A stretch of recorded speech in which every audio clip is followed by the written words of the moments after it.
안녕하세요. 운성도 TV를 찾아주셔서 감사합니다. 추석 연휴 잘 지내고 계신지요? 저는 가족들이 와서 차례를 지낸 후에 그냥 집에서 이런저런 생각을 하고 지냅니다. 저는 아무리 봐도 애국자라고 말하기는 그렇지만 대한민국 주인자인 것 같습니다. 대한민국이 좋고 코리아가 좋습니다. 한국인들을 사랑합니다. 오늘은 위대한 한의 역사라는 제목으로 이야기를 해볼까 합니다. 여기에 읽기는 한이라고 읽었지만 한문 글자는 환이라는 글자입니다. 이 환에서부터 유래된 한의 역사를 알아보려고 합니다. 하나님은 어둠 속에서 빛으로 말씀으로 세상을 창조하셨습니다. 여기서 빛이라고 하는 말, 광명이라고 하는 말이 아까 이야기한 환입니다. 이 환은 밝을 환, 뭐 클 환, 뭐 표지할 환, 뭐 이런 식인데 어쨌든 어떤 대표성을 가지고 있는 말입니다. 밝고 크고 좋은 것입니다. 저는 예수를 믿는 사람으로서 하나님께서 이스라엘을 만드셨는데 뭔가 아담을 만들어 놓고 혼자 독처하는 것이 좋지 못하여 하와를 만드는 것처럼 이스라엘 만들어 놓으시고 뭔가 조금 하나님 마음에 양에 덜 차시는 것이 있어서 우리 한국을 만드시지 않았나, 이런 생각을 저는 오늘 하게 되었습니다. 그 이야기가 단군 신화에 있습니다. 바로 이야기하겠습니다. 그리고 하나님은 세상을 만드시고 그 만드신 모든 원리와 이치를 성경에 담아주셨어요. 이것을 신을 중심으로서 움직이는 세상 원리라고 해서 신본주의라고 그럽니다. 그 다음에 또 세상에는 그와 비슷한 때에 길가메시라고 하는 문학 작품이 하나 나왔어요. 그것도 성경의 내용과 상당히 비슷한 건데 그 내용을 유심히 들여다보면 그거는 인간적인 생각과 사고와 어떤 지식과 이런 것들을 총망라시켜서 거기에다가 융합을 시킨 그런 서사시라고 그러죠. 서사시로 지어져 있는데 그때는 종이가 없었기 때문에 돌판이나 뭐 흙판에다가 이렇게 글씨를 사서 써서 삭인 그런 것들을 읽어보면은 그런 내용들이 나온다는 얘기입니다. 그래서 이 길가메시는 인본주의의 집합을 이루고 여기서부터 인본주의가 흘러나와서 대표적으로 일리아드와 오디세이가 나오고 그 다음에 소크라테스입니까? 소크라테스와 그의 제자들이 그 인본주의 사상을 발전시켜서 지금까지 오고 있는 것입니다. 여기 있는 그림들이 아까 이야기한 단군신화, 이 환이라는 말을 하고 싶어서 이렇게 그림을 올려놨습니다. 오늘 그림들은 대부분 이런 상상화지 사진은 별로 없습니다. 환이는 사람으로 보면 안 됩니다. 이거는 하나님입니다. 천재, 천신, 이 천신이 하늘에서 살고 있었는데 그의 아들 환웅이가 자꾸 인간 세상에 관심을 갖고 무언가 인간 세상을 다스려 보고 싶은 마음을 그 아버지가 잃고 그 아버지가 천부인 하늘의 아버지, 하늘 아버지의 인, 그러니까 하늘 아버지의 도장, 하늘 아버지의 권세를 물려주어 가지고 이 땅에 내려옵니다. 내려 3천 명을 데리고 내려왔는데 하늘 군대, 비를 다스리고 바람을 다스리고 물을 다스리는 3천 명의 군대를 데리고 왔는데 와서 나라를 세우려고 하다 보니까 이 후손이 있어야 되겠다는 생각을 해서 아버지한테 빌어가지고 아버지로부터 마늘과 쑥을 주어서 호랑이와 곰에게 먹여봐라. 그러면 그들이 그것만 먹고 21일을 견디면은 사람이 될 것이니 그와 결혼해서 후손을 퍼뜨려라 해서 고음이 20일을 견뎌 가지고 그래서 그 단군을 출생시켰다는 것 아닙니까? 그래서 우리는 하나님의 자녀이기도 하지만 이 땅에 있는 고음의 피를 물려받은 그런 고음족이다 이 말이에요. 그래서 천부 사상과 또 하늘 대지를 어머니로 섬기는 그런 사상을 가지고 민족이 시작이 되었다. 이런 얘기가 단군 신화의 이야기입니다. 그래서 저는 이 환이라고 하는 말로부터 징기스 칸, 무슨 술탄 할 때 탄, 그 다음에 뭐 아프가니스탄 할 때 탄, 그 다음에 훈족 할 때 훈, 그 다음에 흉노도 우리나라는 흉노라고 그러지만 저쪽 서구 쪽에서는 훈노라고 그러거든. 그 훈, 그 다음에 우리 대한민국의 한, 이런 말들이 다 이 환이라고 하는 말에 묶여 있고 거기서부터 나온 말로서 그들은 다 유사 언어고 유사 민족이고 또 유사 어떤 그 이상을 가지고 이념을 가지고 사는 그러한 인류 집단이다. 저는 늘 이런 생각을 가지고 있는 것입니다. 그래서 단군으로부터 시작된 고조선이 그 삼국시대를 거쳐 조선시대를 거쳐 대한민국에 이르게 되었습니다. 여기까지 이르는 기간이 5,000년이다 이 말입니다. 이 5,000년 동안 한 지역에서 한 민족이 한 국가를 이루고 살은 그러한 민족 공동체, 국가 공동체가 지상에 없다는 얘기입니다. 뭐 이스라엘도 우리와 다르고 무슨 이집트도 우리와 다르고 인도도 우리와 다릅습니다. 중국은 말할 것도 없이 다릅습니다. 그래서 우리와 같은 그런 연속성과 그런 동일성을 가지고 이 인류사에서 한 민족 집단을 구성하고 국가를 이루며 여기까지 온 그런 나라와 민족은 대한민국 코리아가 유일하다고 저는 믿는 사람입니다. 그렇게 5,000년 동안 유구한 역사를 가질 수 있었던 것은 우리가 건국 이념으로 받은 홍익인간을 바꾸지 않고 지금까지 이어오고 있으며 그때 많은 약소국가로서의 어떤 그 핍박과 그 다음에 억압과 그 다음에 그런 압제를 당했으면서도 불구하고 그것들을 우리 민족 안에서 녹여내는 그런 한과 또 그것을 또 흥으로 풀어내는 그러한 민족 정서가 우리한테 있었기 때문이라고 저는 믿는 것입니다. 그래서 이 아리랑을 그 중심에 두고 있어요.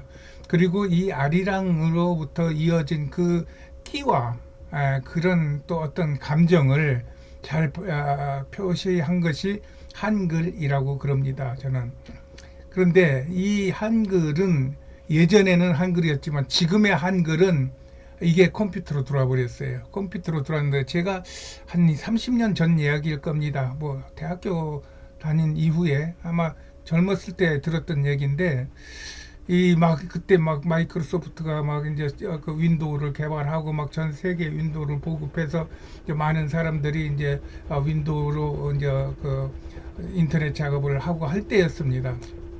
그때 이제 뭐 그 정확한 거는 모르지만 제게 들리는 말은 이런 말이 들렸어요. 그 마이크로소프트사가 윈도우 각 나라에 그 제품을 만들어 주는데 중국어 제품 그 다음에 무슨 뭐 불란서 제품 무슨 뭐 이스라엘어 제품 이런 것들을 만들어 주는데 가장 싸게 만들어 주는 게 한글 그 워드랍니다. 왜냐하면은 다른 언어들은 아무리 그 나라에서 자기네들 나라 것이기 때문에 잘 만든다 하더라도 마이크로소프트사를 따라갈 수가 없는 거예요. 근데 이 한글은 워낙 독특하고 우리나라 사람들만이 이게 조립하고 풀어내는 그런 어떤 그 노하우가 있기 때문에 마이크로소프트사가 우리나라 거보다 더 잘 만들기가 어렵다는 거예요. 그러나 시스템은 그쪽에서 가지고 있었기 때문에 마이크로소프트사에서 우리 것을 들여다가 자기 거로 만들어서 그렇게 해가지고 한글로 내다 다시 파는 것이 되기 때문에 이 한글의 그 워드 프로세서가 가장 싸다 하는 이야기를 들었는데 그만큼 한글의 우수성을 지금 제가 말하고 있는 것입니다. 그런 우수성으로 한국은 임진왜란 때 거북선을 만들어 12척의 배로 130여 척의 일본 그 배들을 몰살시키고 수장시킨 그런 역사가 있었고, 또한 현재도 이 조선 수주가 세계에서 배 만드는 것의 절반을 우리 대한민국에서 만들어내는 세계 선박체 1위 국가가 되고 있습니다. 그리고 우리나라가 그냥 맨날 뭐 미국이나 이런 데서 뭐 러시아나 이런 데서 비행기나 이런 거 들여다가 그래가지고 우리 국방력을 증강시키는 것 같아도 이미 우리나라는 이 전투기, 탱크, 군함 이런 것들을 만들어 가지고 세계 각국에 수출하는 어마어마한 나라가 된 것입니다. 또 터키의 그 지중해에서 터키해로 들어가는 마르마라해라 그러는데 그 입구에 다르다넬스라고 하는 해협이 있는데 그 해협을 가로지르는 아시아와 유럽을 가로지르는 세계 최장의 현수고를 지금 우리나라 대림하고 SK에서 짓고 있습니다. 2023년도에 완공이 되는데 이게 세계적인 명물로 되는데, 이게 세계적인 명물이 중요한 게 아니라 그 어마어마한 그런 세계의 상징을 그 쟁취하기 위한 서방 선진국들의 그런 강력한 그런 도전에도 불구하고 우리나라가 터키하고 관계를 잘 맺어가지고 그 공사를 따냈다는 것 자체가 이게 어마어마한 일이라는 것입니다. 그리고 이것이 완공이 되면은 세계인들이 꼭 여기는 한번 내가 지나봐야 될 것이다 하는 그런 꿈을 갖게 되는 그런 엄청난 다리가 지어지고 있습니다. 또 이 BTS는 저도 영어를 못하는 사람들도 아니고 한데 우리나라 말이든지 뭐 어떤 노래든지 꼭 한국말을 섞어가지고 그래가지고 그 알지도 못하는 한국말로 부르는데 다 한국말은 아니지만 섞어서 부르는데 사람들이 그걸 가지고 전 세계인들이 열광을 하고 있단 말이에요. 감히 제2의 그룹이 따라올 수 없을 정도의 격차를 가지고 지금 세계를 한마디로 장악하고 있다고 할 만큼 그들의 어떤 영향력은 세상을 뒤덮고 있습니다. 우리나라 대통령도 뭐가 조금 이게 좀 내가 이렇게 큰 행사를 하고 싶을 땐 BTS 쟤들이 와서 나를 도와주면 좋겠다 해서 이번에 미국 가서 유엔 연설할 때도 이들을 앞세워 가지고 이들을 자랑스럽게 이야기하면서 우리나라의 국격을 높이고 대통령의 위신을 세우는 그런 정도의 대한민국이 되었다는 것입니다. 그런 것들을 대한민국의 역사에서 보면은 나온다 이 말입니다. 우리가 잘 모르는 뭐 지나간 역사는 그렇다 하더라도 우리가 일제 그 압제를 당할 때 많은 한국 사람들이 일본 사람들한테 우리가 통치받을 민족이 아니다. 우리는 대한민국 국민이고 한민족이다. 대단한 한민족이다. 그런 마음을 가지고 전부 압록강, 두만강 넘어 만주 땅 이쪽으로 가가지고 그래가지고 막 각 단체를 독립단체를 세우고 또 군간 학교를 만들어가지고 그들을 교육하고 그러면서 그 일본 관동군이 여기에 아주 80만이라고 하는 어마어마한 그 세력을 가지고 여기를 중심으로 이 아시아와 그 다음에 유럽을 잡고자 하는 그런 야욕을 키울 때인데 그때 여기서 일본 군들을 막 게릴라전으로 붙고 그들의 어떤 총독을 막 살해하고 폭탄을 던지고 이런 어마어마한 사건들 때문에 일본이 겉으로는 우리나라를 다스리고 아주 우리 통치자로서 군림을 하려고 했지만 그 속에서 벌어지는 일들은 정말로 골치가 아파가지고 우리가 이거 괜히 왔나 할 정도의 그러한 그 상황을 우리나라가 벌였는데 이분들이 다 누가 도와줘서 한 게 아니라 내 생명 내놓고 가족에서도 떠나고 그 다음에 고향도 떠나고 그 다음에 있는 돈 재산 팔아가지고 가서 그래가지고 거기서 나라를 구하겠다고 하는 그런 애국심의 발로다 이 말입니다. 뿐만이 아니죠. 하와이 그 이민 가가지고 하루 종일 태양밭에서 그 뭐야 그 사탕수수 그 농사를 짓는 데서 월급 받으면 그거 띄었죠. 미국에 저기 뭐야 이민 가가지고 이민자들이 띄어서 한국 독립군들에게 보내주죠. 이게 겉으로는 아무것도 없는 것 같아도 이 속에서 물밑에서 일어나고 있는 일은 대한민국이 버티기에 넉넉했다 이 말입니다.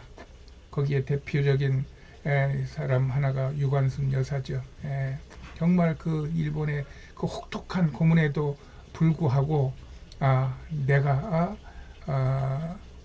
그 목숨이 하나라서 더 바칠 목숨이 없는 것을 그것을 안타까워하면서 저항하고 독립운동을 했던 대표적인 인물이죠. 이것이 어디서부터 오느냐? 이게 서울 1988년도에 있었던 일인데 올림픽 때 이 삼조고라고 하는 이 새가 있습니다. 다리가 세 개라서 삼조고인데 이 새가 태양이 너무 뜨거워가지고 까마귀들이 막 그 태양빛을 가리는데 뭐 다른 것들은 다 태양이 너무 뜨거우니까 막 떨어져 죽는단 말이에요. 근데 이 삼조고가 태양빛을 가리고 있어서 밑에 백성들을 살린 그러한 자기 희생의 대표적인 그런 새입니다. 물론 뭐 상상 속에서 있는 새지만 이런 정신을 대한민국이 받아서 88년도 서울 올림픽을 치르면서 이 공산 사회주의를 무너뜨린 거 아니에요. 이 어마어마한 일이 대한민국에서 일어난 거고 그 뒤에 10년 1997년에 우리나라가 막 그 IMF 때문에 나라가 막 망하려고 하니까 이렇게 애기 어분 할머니 엄마 무슨 청년 할 것 없이 집에 있는 거 돈 되는 건 다 갖다가 국가에다 바쳐서 그래가지고 나라를 살리려고 하는 이런 상상도 못하는 일을 대한민국 국민들은 한다 이 말입니다. 그리고 2002년도 꿈은 이루어진다고 하는 그런 확신을 가지고 전 국민이 전 도로에서 전 어떤 광장에서 모여가지고 대한민국을 응원해가지고 우리가 뭐 월드컵을 4위를 하고 우승을 한 것보다도 이 사건이 전 세계를 뒤흔들어 버리는 그런 엄청난 위력을 가지고 있는 나라가 대한민국이다 이 말입니다. 이런 대한민국의 역사 속에서 지금의 대한민국은 갈등이 최고조로 달한 것 같습니다. 대한민국의 많은 국민들은 대한민국은 자유민주주의, 자본주의 경제체제 하에서 각자 최선을 다해서 이만큼 이루었다 하는 기본적인 생각을 가지고 있는 반면에 또 다른 쪽에서는 그러다가 지금 못 배우고 못 사는 사람들은 억울함을 당한다. 이걸 국가가 풀어줘야 되겠다 해가지고 이 대한민국이 가지고 있는 자유민주주의 자본시장 경제 질서의 틀을 뒤바꾸는 작업을 하는 것 같습니다. 그런데 거기에서 우리가 눈여겨볼 것은 우리 대한민국의 헌법 전문에는 자유라는 말이 한 6, 7번 정도 나옵니다. 제가 보기에는. 한 7, 8번 바뀌는 동안에 헌법 전문이 이번이 자유가 제일 많이 그 자유라는 단어를 넣으면서 자유를 아주 강조하고 있는데 지금 국회에서는 이 자유라는 말이 거기 왜 들어가냐 빼라 하는 이런 것을 가지고 법을 만들어서까지 그걸 억지로 빼려고 한다는 이런 상황이 벌어지는 겁니다. 자유라는 말을 다르게 해석할 수는 있습니다. 우리는 자유라는 말보다 공평을 뭐 더 좋아한다든가 우리는 자유라는 말보다 정의를 더 좋아한다든가 뭐 이런 수는 있지만 그러면 그대로 자신들이 알고 있는 좋은 것을 발전시켜야 되는데 구태여 헌법에 들어있는 그 자유라는 말을 빼버리려고 한다는 얘기는 너무 의도가 보인다는 얘기죠.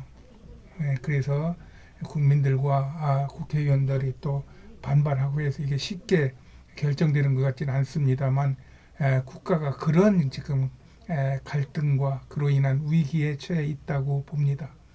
이것을 보던 전광훈이라고 하는 한 개인이 자신이 가지고 있는 모든 권리와 모든 어떤 기득권을 다 포기하고 또 생명까지도 포기하고, 옛날에 독립군들이 그리 했던 것처럼, 독립군 군자금을 대줬던 사람들이 그리 했던 것처럼 많은 사람들에게 자유를 선포하고 자유민주주의를 선포하고, 그러기 위하여 동맹국가의 좋은 관계, 우호 관계를 강조하고 그러는 데 앞장서 있고, 많은 사람들이 그에 호응하는 것 같습니다. 물론 저도 거기에 호응하고, 그리하여 국민혁명당이라고 하는 당, 저는 이런 걸 좋아하지는 않지만 그런 애국심의 어떤 일부, 또 독립운동을 하는 그 독립자금을 대던 그 선진들의 그러한 애국정신을 본받는다는 그런 개념으로 국민혁명당에 가입을 해서 당비를 내고 있습니다. 여러분들은 어떠신지요? 제가 하는 말은 대한민국에 그렇게 어마어마한 위대한 그런 잠재력이 있어서 여기까지 왔는데, 그런 것들은 서로 막 심각하게 갈등하고 다투는 속에서도 여기까지 왔다 이 말입니다. 그러므로 인하여 우리가 다투고 갈등하고 하는데 몰입하지 말고 자신들의 생각하는 건강한 생각을 마음껏 발휘를 해서 그것들이 대한민국이라고 하는 용광로 안에서 서로 녹여나간다고 하면은 정말 대한민국만이 빼낼 수 있는 세상 어떤 기술도 어떤 과학으로도 어떤 돈으로도 안 되는 그런 대한민국 샘물을 뽑아내면은 세계 많은 나라에서 그것을 원하고 있고 그것을 나누기를 원하고 있는 게 눈에 보입니다. 특히 요즘엔 더더욱 그런 일이 아주 현실적으로 드러나고 있는 이 상황에서 우리 그 김재덕 이 어린 청년이 대한민국을 향하여 대한민국 파이팅 하면서 이 소리 지르는 이런 모습을 연상하면서 대한민국을 사랑하시기 바랍니다. 이것을 나라 밖에서 객관적으로 바라볼 수 있는 이 시대의 유명한 학자 일빈 토플러라고 하는 이분은 대한민국은 단연컨도 앞으로 20년 전에 한 얘기인데 20년만 지나면은 세계 최고의 강대국이 되어 있을 것이라고 예언한 바가 있습니다. 이것은 그냥 이 사람이 혼자 생각한 게 아니라 대한민국 사람들을 많이 만났더라고요. 보니까 뭐 대통령들도 많이 만났고, 그러면서 대한민국 속에 녹아 있는 그 대한민국의 정신, 대한민국의 기운, 대한민국의 역사, 이것을 보고 종합해서 한마디로 한 말이 대한민국은 앞으로 세계 최고의 강대국이 될 것이다 라고 얘기한 것 같습니다. 이것을 김재덕이가 받아서 그렇습니다 하고 지금 외치고 있습니다. 여러분, 우리나라는 그런 나라고 우리는 그런 국민들입니다. 여러분들 희망을 갖고 지금 이 암울한 시대를 잘 견뎌 넘기면은 정말 이제 대한민국은 남북이 하나가 되어서 세계의 중심에 우뚝 서는 그런 나라가 올 것이라고 저는 확실히 믿는 사람입니다. 여러분들을 축복합니다. 안녕히 계세요.